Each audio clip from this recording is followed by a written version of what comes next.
Welcome to Lakshmi health talk. ಈ ವಿಡಿಯೋದಲ್ಲಿ ಗರ್ಭಧಾರಣೆಯಾಗದೇ ಇರುವುದಕ್ಕೆ ಕಾರಣಗಳನ್ನು ತಿಳಿದುಕೊಳ್ಳೋಣ.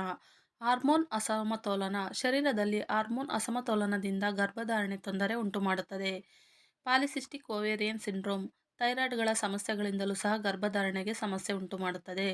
ಅಂಡಾಣು ವೃದ್ಧಿ ಅಥವಾ ಅಂಡಾಣು ಬಿಡುಗಡೆಯಲ್ಲಿ ತೊಂದರೆ. ಗರ್ಭಚೀಲದ ಸಮಸ್ಯೆಗಳು. ಫೈಬ್ರಾಯ್ಡ್.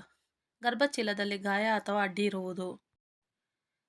ಪುರುಷರ ಹಾರ್ಮೋನಲ್ ಅಥವಾ ಶುಕ್ರಾಣು ಸಮಸ್ಯೆ. ಶುಕ್ರಾಣು ಸಂಖ್ಯೆಯಲ್ಲಿ ಕಡಿಮೆ ಅಥವಾ ಗುಣಾತ್ಮಕ ಸಮಸ್ಯೆಗಳು. ಎಂಡೋಮೆಟ್ರಿಯೋಸಿಸ್. ಗರ್ಭಚೀಲದ ಒಳಭಾಗದಲ್ಲಿ ಸೋಂಕು ಉಂಟಾಗುವುದು. ವಯಸ್ಸಿನ ಹೆಚ್ಚಳವು ಗರ್ಭಧಾರಣೆಯ ಸಾಧ್ಯತೆಯನ್ನು ಕಡಿಮೆ ಮಾಡುತ್ತದೆ. ಜೀವನ ಶೈಲಿ ಮತ್ತು ಆಹಾರ.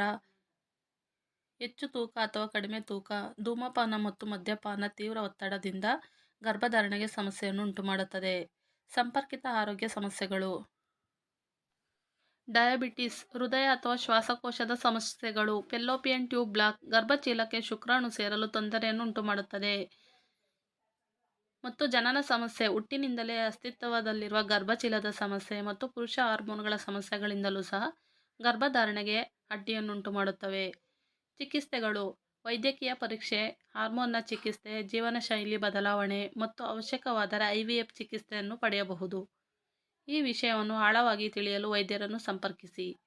ಈ ವಿಡಿಯೋ ಇಷ್ಟ ಆಗಿದ್ದಲ್ಲಿ ಲೈಕ್, ಶೇರ್ ಮತ್ತು ಸಬ್ಸ್ಕ್ರೈಬ್ ಮಾಡಿ. Thank you for watching.